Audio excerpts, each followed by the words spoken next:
하루하루 잘 버텨내고 있지만 가끔은 힘들고 외로운 당신에게 더 이상 스스로를 닥달하지 말고 매사에 너무 심각하지 말고 너무 고민하지 말고 그냥 재미있게 살았으면 좋겠습니다.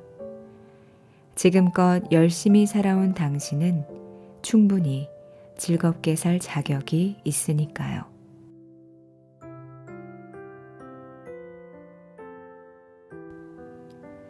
안녕하세요. 모모입니다. 하나의 문이 닫히면 또 하나의 문이 열린다. 그러니 더 이상 고민하지 말고 그냥 재미있게 살아라. 30년 동안 정신분석 전문의로 일해온 김혜남 박사의 만일 내가 인생을 다시 산다면 오늘 소개해 드립니다. 그녀는 지금껏 살면서 한 가지 후회하는 게 있다면 스스로를 너무 닥달하며 인생을 숙제처럼 산 것이라고 말했는데요.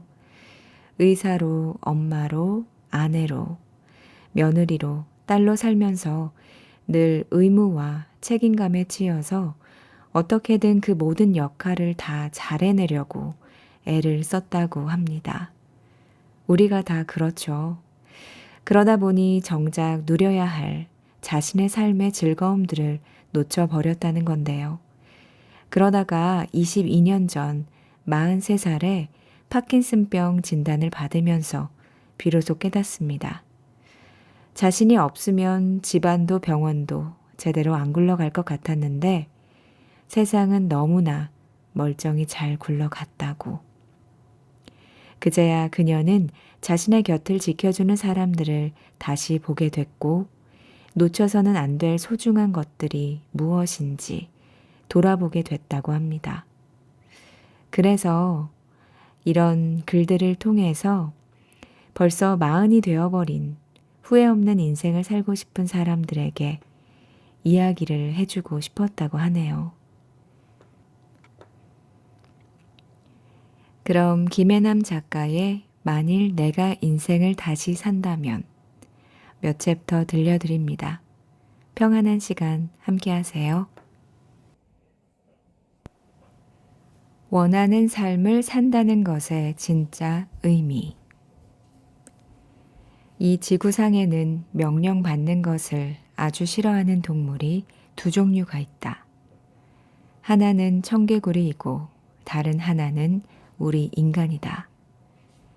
동화에 나오는 청개구리는 엄마 개구리가 동쪽으로 가라고 하면 서쪽으로 가고 앉으라고 하면 일어선다. 사람도 마찬가지다. 뭘 하려다가도 누가 시키면 갑자기 하기 싫고 내가 하나 봐라 심술을 부리며 일부러 안 하려고 든다. 어릴 적 책상에 앉았는데 공부해라 라는 엄마의 말에 아우 하기 싫어. 책을 덮어본 사람들은 무슨 말인지 잘 알 것이다. 누군가 시키면 하기 싫어지는 데는 이유가 있다. 사람들은 자신의 삶에 대해 주도권을 갖고 싶어 하는데 명령을 받으면 그 주도권을 남에게 빼앗긴 듯한 느낌이 들기 때문이다. 그래서 사람들은 타인이 명령을 내리고 통제를 가하면 그것을 자꾸만 벗어나고 싶어 한다. 봐, 내가 네가 시키는 대로 하는 사람이 아니야. 난 내가 선택하고 결정할 수 있어. 이렇게 말하고 싶은 것이다. 사실 자율성은 인간의 중요한 본능적 욕구 중 하나이다. 타인의 간섭과 침입을 막고 내 영역을 지켜 인생의 주인이 되고자 하는 것이다. 인간이 태어나서 처음 하는 의사표현도 바로 싫어 혹은 안 해. 갓난아기는 배가 부르면 아무리 입에 우유를 넣어줘도 고개를 돌리고 뱉어버린다. 자고 싶지 않으면 죽어도 자지 않고 조금만 불편하게 안아도 제대로 안으라며 자지러지게 울어댄다. 그래서 아이를 키우는 과정은 이처럼 뭐든지 제멋대로 하려는 아이를 사회라는 테두리에 맞춰 나가는 것이다. 그런데 이 과정에서 과한 통제를 받으면 자율성에 심각한 손상이 생긴다. 말을 잘 들어야만 칭찬과 사랑을 주는 타인에 대해서 극심한 분노와 애정을 동시에 느끼며 그 사이에서 큰 혼란을 겪게 되는 것이다. 그럼에도 우리는 자유롭게 살라는 말을 들으며 자랐다. 심지어 학교와 직업을 자유롭게 선택하고 자유롭게 연애하고 결혼 여부도 자유롭게 결정하는 등 원하는 대로 삶의 방식을 결정하는 것이 옳다고 배웠다. 그런데 정말 자신이 자유롭다고 생각하는 사람은 극히 드물다. 대부분 부모님이 시키고 학교가 시키고 사회가 시키고 사람들이 좋다는 길을 걸으며 살아가기 때문이다. 괜히 내가 원하는 것을 고집했다가 실패하면 어떡하지? 이런 생각에 두려워할 뿐 내가 정말 원하는 것을 생각해 본 적이 없다. 그래서 사회적으로 보면 잘 살고 있는 것처럼 보이는데 내 안에서는 자꾸만 화가 치솟는다. 남들의 눈 때문에 늘 수동적으로 움직이는 내 자신이 싫은데 그런 상황에서 누군가 나를 조금이라도 통제하려고 들면 통제 그 자체에 예민해진다. 존중받기는커녕 남들에게 또다시 휘둘리는 느낌이 강하게 들기 때문이다. 특히나 어릴 적 부모의 강한 통제 속에 자란 아이는 어른이 돼서 통제받는 것을 유달리 못 견디는 경향이 있다. 상담 시간에 친정 부모와 시어머니 이야기부터 꺼내는 환자가 있었다. 양반 가문의 며느리로서 겪고 있는 고생담은 기본이었다. 그녀의 이야기는 늘 우리 아버지가, 우리 엄마가, 우리 시어머니가 이런 말로 시작이 됐고 그들에게 받은 상처와 숨막히는 일들을 토로하다 보면 어느새 상담 시간이 다 지나가 버리곤 한다. 시댁과 친정 모두 엄하고 유난스럽기는 했다. 그런 말도 안 되는 일들을 겪으며 어떻게 살까 싶기도 했다. 하지만 내가 그녀를 진짜 걱정했던 것은 1년 넘게 상담을 하는 내내 그녀의 이야기에는 그녀가 없었기 때문이다. 늘 그들에게 당하거나 그들과 있으며 겪는 일밖에 없었던 것이다. 당신의 인생인데 당신의 이야기가 없네요. 그들의 이야기밖에 없어요. 나는 그녀에게 그들의 역사를 읊는 대신 그녀 자신의 역사를 써나갔으면 좋겠다고 했다. 그들에게 휘둘려 끌려다니는 이야기 말고 그들 때문에 아무것도 못하는 이야기 말고 그 와중에 하나라도 스스로 만들어가는 것이 있으면 좋겠다는 말을 해주었다. 그녀는 많이 놀랐다. 그들이 원하는 것을 들어줘야 했고 그들에게 맞춰야 한다고 생각하며 살았는데 그러느라 정작 내팽개치고 버려두었던 것이 자기 자신이었다는 사실을 그제야 깨달은 것이다. 그 후 그녀는 진료 시간에 그들의 이야기를 줄여나가기 시작했고 그 대신 자신이 하고 싶은 일을 말하기 시작했다. 그러기를 2년 그녀에게서 반가운 소식이 들려왔다. 조그만 카페를 차렸다는 이야기. 물론 친정과 시댁 문제가 풀린 것은 아니었지만 바뀐 것은 그녀의 생각이었다. 그녀가 그들의 역사 대신 자신의 역사를 써나가기로 마음을 먹은 것이다. 자신의 역사를 써나간다는 것, 그것은 인생을 주체적으로 살아간다는 뜻이다. 누가 나를 함부로 대하고 나를 자신의 뜻대로 좌지우지하려고 해도 그에 휘둘리지 않고 살아간다는 의미이다. 친정부모의 횡포와 시부모의 말도 안 되는 요구를 애써 이해하려고 노력하는 대신 적당히 거절할 건 거절하고 들어줄 건 들어주는 것이다. 그들에게 휘둘려서 내 소중한 에너지를 다 써버리는 것 대신 카페를 운영하고 내 삶을 살아가는데 투자하는 것이다. 그래서 나는 남들에게 휘둘리지 않고 인생을 살아가려면 어떻게 해야 하느냐는 사람들에게 이렇게 말한다. 통제의 소재를 내 안으로 가져올 것. 저 사람들이 원하는 것에 내가 맞춰가는 것이 아니라 내가 해야 할 일이기 때문에 내가 그 일을 해주는 것이라고. 그러면 하기 싫은 일일 때조차 시키니까 하는 것이 아니라 내가 스스로 하는 거다. 내가 빨리 해주고 넘겨버리는 거다. 이렇게 생각하게 된다. 내가 그 일의 주체가 되고 주인이 되는 것이다. 세상에는 하기 싫어도 해야만 하는 일이 참 많다. 회사에 갈 때 즐겁고 재밌으면 회사에 입장료를 낼 것이다. 그렇지만 우리는 입장료를 내는 대신 월급을 받는다. 그렇기에 그 대가로 하기 싫은 일을 해야만 할 때도 있다. 인간관계도 마찬가지다.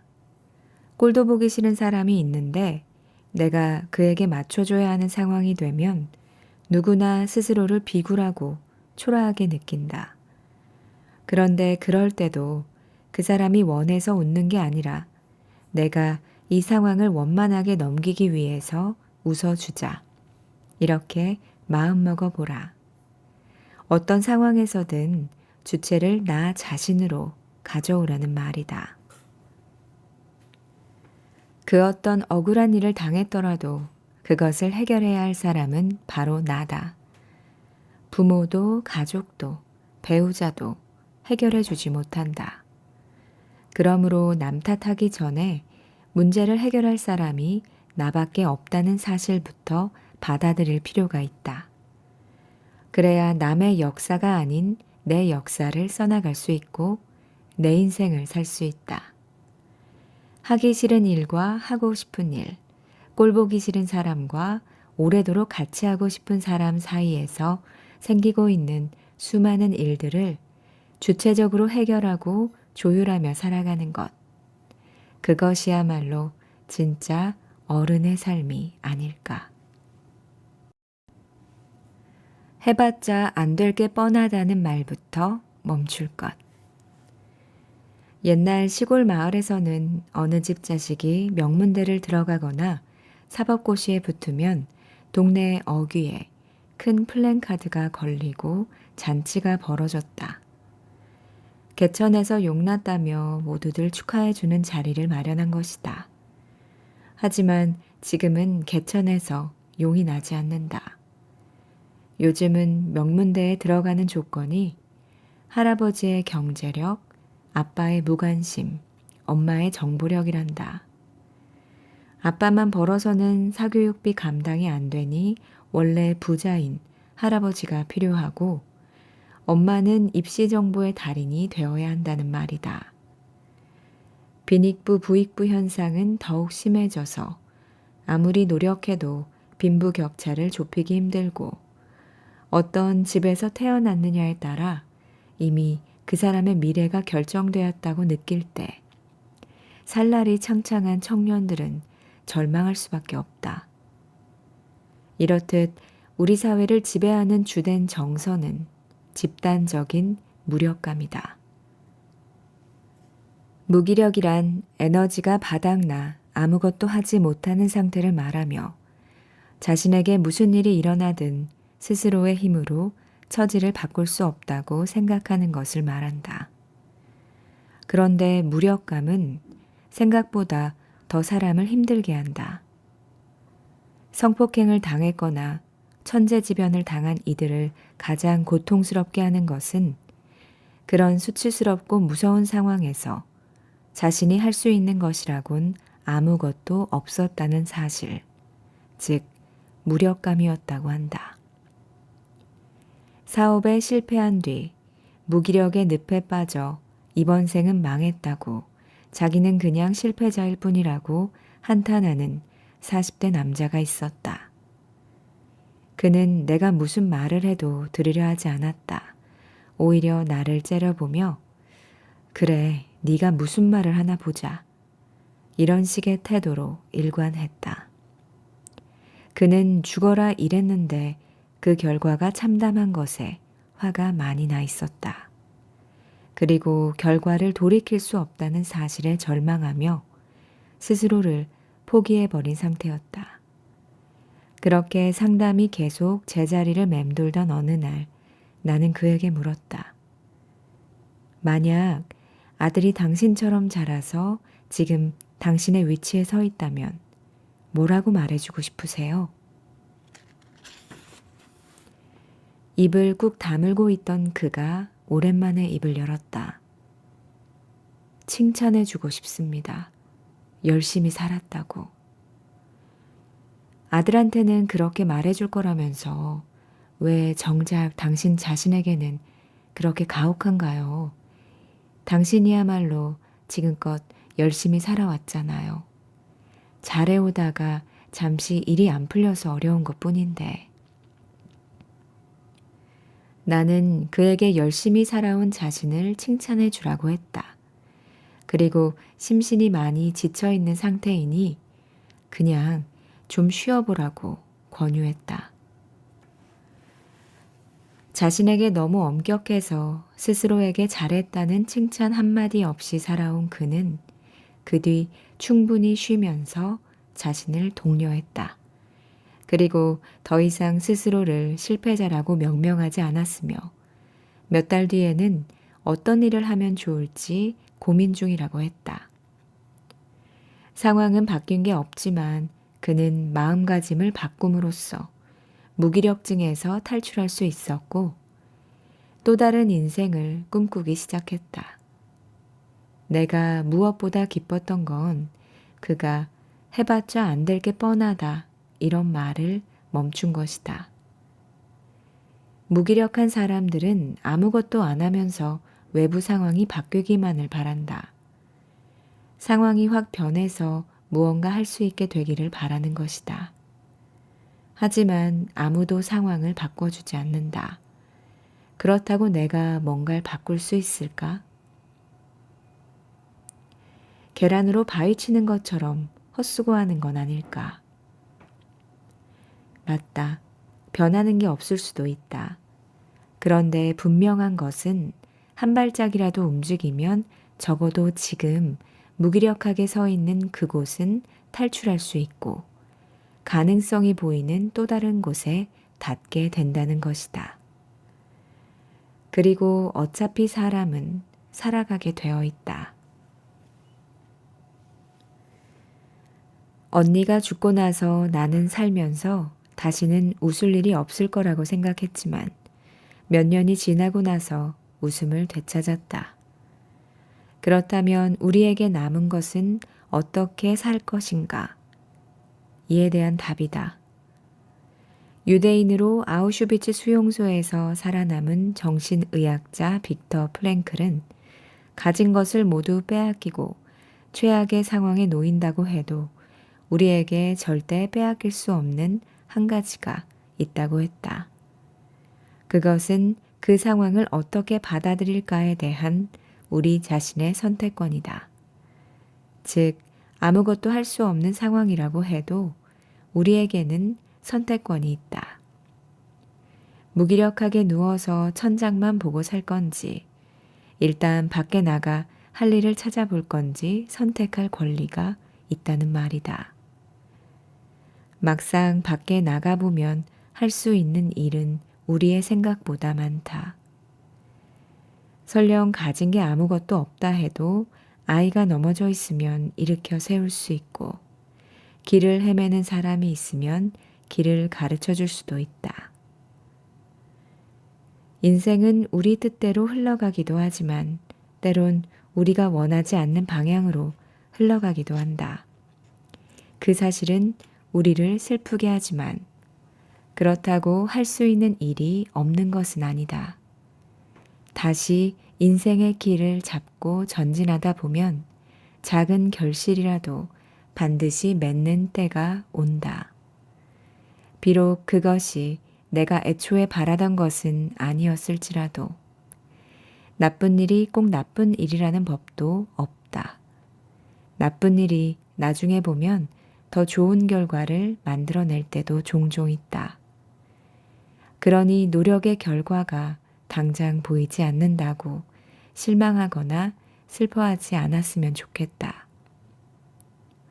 무엇을 하든 시간은 흘러간다. 구덩이에 빠져서 어차피 미래가 안 보이는데 뭐, 안 될 게 뻔해. 이런 자포자기와 다시금 무엇을 시도하든 인생은 흘러간다. 그렇게 누구에게나 똑같이 시간이 가는 것 같지만 어떤 마음가짐이냐에 따라 10년 뒤 인생이 크게 달라진다. 상처를 입더라도 더 많이 사랑하며 살 것이다. 언젠가 병원에 17살의 여학생이 찾아왔다.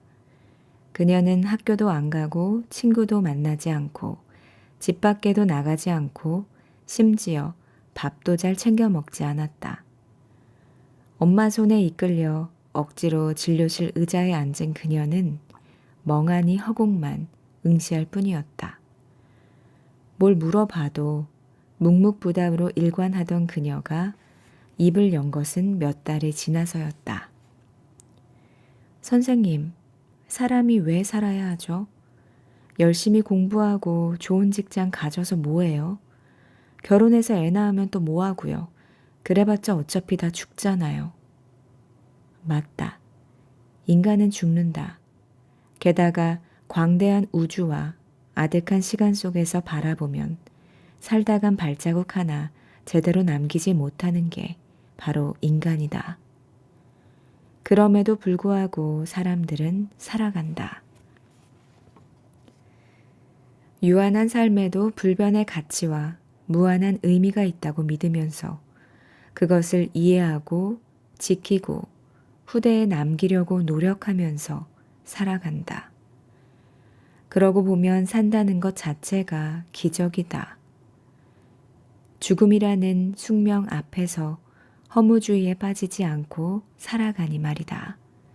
그리고 나는 이 기적이 사랑으로부터 나온다고 믿는다. 우리는 누군가에게 사랑을 받음으로써 자신이 얼마나 가치 있는 사람인지를 경험한다. 또 누군가를 목숨보다 사랑했던 경험은 이 세상에 나를 초월한 어떤 가치가 있음을 느끼게 한다.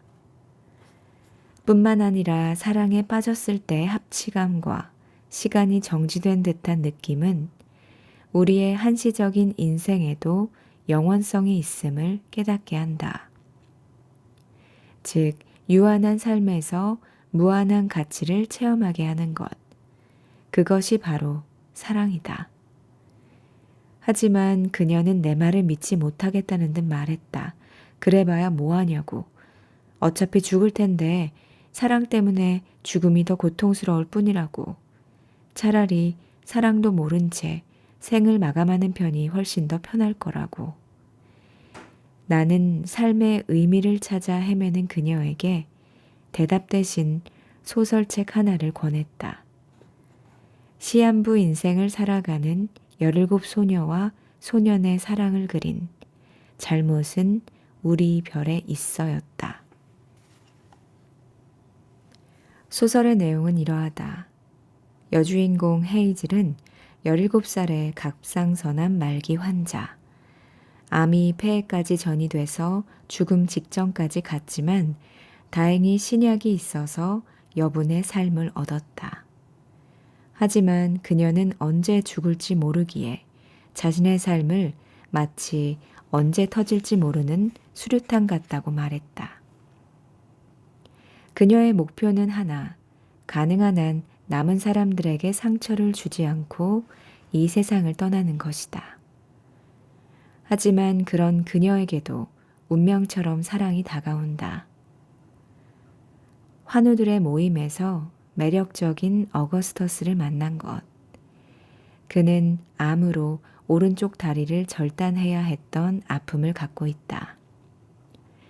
첫눈에 사랑에 빠진 두 사람은 책을 바꿔 읽고 존경하는 밴드의 음악을 듣고 게임을 같이 하고 또 헤이즐이 굉장히 좋아했던 작가를 만나기 위해서 암스테르담을 여행하는 듯 여느 10대들처럼 사랑을 쌓아간다. 그러나 어느 날 죽음이 찾아와서 어거스터스의 목숨을 앗아가고 만다. 헤이즐은 한 통의 편지를 받게 되는데 어거스터스가 죽기 직전 헤이즐이 존경하는 작가에게 보냈던 편지였다. 훗날 있을 헤이즐의 장례식 추모사를 작가에게 대신 써달라는 부탁을 했던 것이다. 편지에서 어거스터스는 헤이즐의 병세가 위독해져 집중 치료실에 입원했을 때 몰래 들어가서 그녀를 살펴봤던 날의 이야기를 꺼낸다. 그의 가슴에서는 검은 암세포 수액이 계속 나왔고 눈은 감겨 있고 몸에는 관이 삽입되어 있었어요. 하지만 그의 손은 여전히 그의 손이고 여전히 따뜻하고 손톱에는 짙은 파란색이 칠해져 있었죠. 난 그의 손을 잡고 우리가 없는 세상을 상상해 보려고 했어요. 잠깐 동안 그 애가 먼저 죽어서 나 역시 죽어간다는 걸 절대 모르길 바라는 착한 사람이 되었습니다. 하지만 그러다가 우리가 사랑할 시간이 좀 더 있었으면 좋겠다고 생각했어요. 그 애를 사랑할 수 있어서 정말 행운합니다. 이 세상을 살면서 상처를 받을지 안 받을지를 선택할 순 없지만 누구로부터 상처를 받을지는 고를 수 있어요. 난 내 선택이 좋았고 그 애도 자기 선택을 좋아하면 좋겠어요. 만약 헤이즐이 어거스터스와 사랑에 빠지지 않았다면 원하던 대로 조용히 눈을 감을 수 있었을지도 모른다. 그러나 어떤 삶이 의미 있다고 말할 수 있을까? 헤이즐은 어거스터스를 사랑함으로써 언제 터질지 모르는 수류탄도 충분히 사랑받고 사랑할 수 있음을, 그것은 절대 저주가 아니라 특권임을 깨닫게 되었다. 사랑은 사람을 변화시킨다. 헤이즐은 몇 년간 암에 지배당할 몸뚱이를 비로소 사랑하게 되었다. 사람은 언젠가 죽는다. 그래서 사람들은 어떻게든 살다 간 흔적을 남기려고 애를 쓴다. 거대한 건물을 짓고 드높은 명예를 위해 목숨도 내놓는다. 그러나 사람이 남길 수 있는 가장 훌륭한 흔적은 사랑이라고 믿는다. 사랑을 하면 상처 또한 피할 수 없지만 사랑은 삶을 더욱더 가치 있게 만들어주고 사람을 더욱 나은 사람으로 만들어준다. 또한 죽음 앞에서도 허무함에 빠지지 않게 해준다. 그래서 톨스토이는 이렇게 말했다. 중국의 현자가 물었다. 학문이 무엇입니까? 사람을 아는 일이다. 그렇다면 선은 무엇입니까? 사람을 사랑하는 일이다. 내가 죽는 날을 상상해 본다.